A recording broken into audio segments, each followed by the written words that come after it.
और अजीबो-गरीब मामलात के बारे में हम आज एक बड़ी ही खूबसूरत गुफ्तगू सुनेंगे भाई मुंतज़िर फ़िरोज़ाबादी साहब से।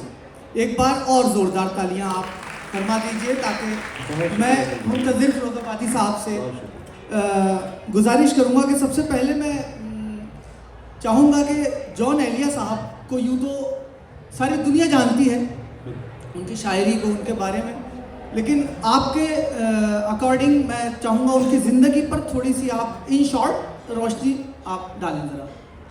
जॉन साहब अपनी जो शायद पहली किताब आई उनकी शायद, उसमें न्याज मनमाना के तौर पर और दीवाचे में अपने बारे में बहुत खूबसूरत बातें बताते हैं कि मैं किस घराने से आता हूँ, मेरा जो परिवार है वो किस तरह का है, मेरे जो बाबा शफीक हसन एलिया हैं उनकी तरबियत किस तरह की हुई है।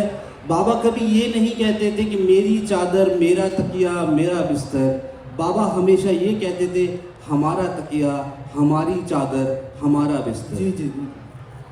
बाबा की तरबियत इस तरह की थी कि उस समय जौरेनिश नया नया दरियाफ्त हुआ था, मतलब वो खगोल शास्त्री भी थे, ज्योतिष शास्त्री भी थे, संस्कृत, हिंदी, हिब्रू, फारसी तमाम जवानों के जानकार थे। जौरेनिश नया नया दरियाफ्त हुआ था और बाबा जब देखो तब जौरेनिश की बातें किया करते थे। अम्मा को जौरेनिश से नफरत हो गई। ये बहुत बड़ा जुमला रहा मेरे लिए कि अगर आप अपने घर परिवार में किसी इस तरह की बातें करें और आपकी जो वालिदा है उससे नफरत हो जाए तो आप सोचिए कि किस तरह उनका बचपन गुजरा और वो हुए। हालांकि बाद में मुल्क तकसीम हुए, जॉन साहब की फैमिली के ज़्यादातर लोग पाकिस्तान चले गए। उनकी 4 साल छोटी बहन थी, वो रह गई, उनकी शादी हो चुकी थी। सब ने कहा जॉन साहब आप भी पाकिस्तान चले जाइए। जॉन साहब ने कहा मैं अमरोहा छोड़ के कभी नहीं जाऊँगा। अमरोहा शहर तख्त है, गुजरान जहाँ की सख्त है, जो छोड़े वो कम वक्त है। जॉन साहब ने मना कर दिया और ये सिलसिला लगातार चलता रहा। करीब 8-9 साल तक उनको मनाया जाता रहा कि वो पाकिस्तान चले जाएं, लेकिन जॉन साहब अमरोहा को छोड़ के नहीं गए। एक घर में काम करता था लड़का, वो आता, घर की सफाई करता, बहन आ जाती, पर बहन पराए घर से कब तक रोज आती, जॉन साहब की खिदमत करती।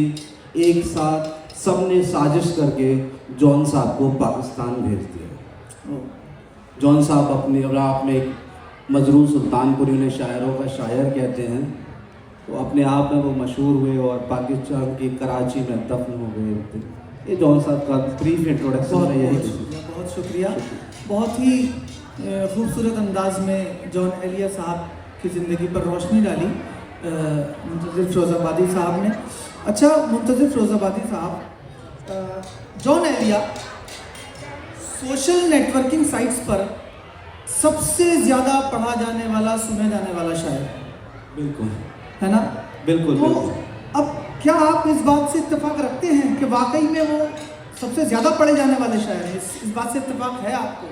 पढ़े जाने वाले शायर बिल्कुल हैं। अब जैसे मैं एक छोटी सी बात से अगर अपनी चीज़ों को शुरुआत करूँ कि भाई ये किताब है जॉन साहब की, जॉन एलिया एक अजब गजब शायर, और इस किताब पर मिलियंस में व्यूज़ हैं, इसकी मिलियंस में रीच है। लेकिन जॉन साहब एक बात और कहते हैं, कोई मुझ तक पहुँच नहीं पाता, इतना आसान है पता मेरा। अरे तो जॉन साहब की वही वाली बातें हैं। अभी मैं बोल रहा था कि मजरूर सुल्तानपुरी ने उन्हें शायरों का शायर कहा।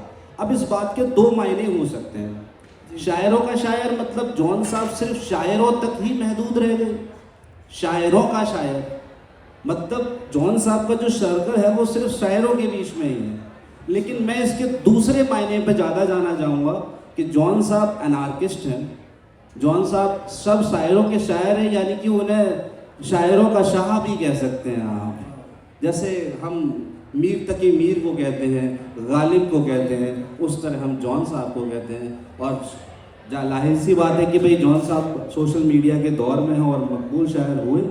शायर के लिए 2 बातें हो सकती हैं, मकबूल भी हो और अच्छा भी हो। जॉन साहब के यहाँ दोनों बातें हैं, वो मकबूल भी है, मशहूर भी है। अच्छा, जॉन एलिया साहब की जो इस कदर बेइंतहा शोहरत है सारी दुनिया में, इसके असबाब क्या हैं, इसके कारण क्या हैं, ये हम जानना चाहेंगे आपसे। जहाँ तक मेरा मानना है, जॉन साहब बचपन में अमरोहा में ही रामलीला में पार्टिसिपेट किया करते थे। वो कहते भी हैं कि मैं रामलीला के मंचों पर मैंने खूब ड्रामे लिखे, उन्होंने खुद भी डायरेक्ट किए, बहुत सारे ड्रामे हैं, नाटक हैं। एक समय के बाद उन्होंने ये सब ड्रामेबाजी छोड़ दी। वो कहते हैं क्योंकि अब मुझे पता था कि मुल्क के जो इस मुल्क का सबसे बड़ा मंच है, वहाँ सबसे बड़ा ड्रामा होने वाला है, वो है मुल्क तकसीम होने वाला है। और ये सब पाकिस्तान के जो है, पाकिस्तान उस समय ये जुमला था जॉन साहब का कि ये पाकिस्तान कुछ नहीं, ये सब अलीगढ़ के लौंडों की शरारत है। तो जॉन साहब पाकिस्तान पहुँचे, ड्रामा बंद हो गया उनका, लेकिन वो ड्रामा उनकी शायरी में दिखा और यही असबाब हैं। वो बाल झटकते हैं, वो कहते हैं बोसा दे बोसा, वो कहते हैं लपैक बना, आखिरी शेर सुन। तो ये जो बाल झटकना, सर पीटना, सर उधेड़ देना, ये सब जॉन साहब का कमाल है और इससे आदमी मुतासिर होता है। वो जानते थे कि आदमी किससे मुतासिर होता है। महफिल में एक ख़वातीन बैठी हुआ, वो कहते हैं कि कहाँ गई वो जिन्होंने ज़िंदगी तबाह की थी। अच्छा, वो उठ के चली गई, सारे लोग झूमने लगे। तो वो जानते हैं महफिलों का रंग क्या है और उसको कैसे और चढ़ाना है। तो जॉन साहब ये सब चीज़ें जानते थे और यही उनके असबाब हैं शायरी में, जो उनको अलग और मुनफरिद शायर बनाते हैं।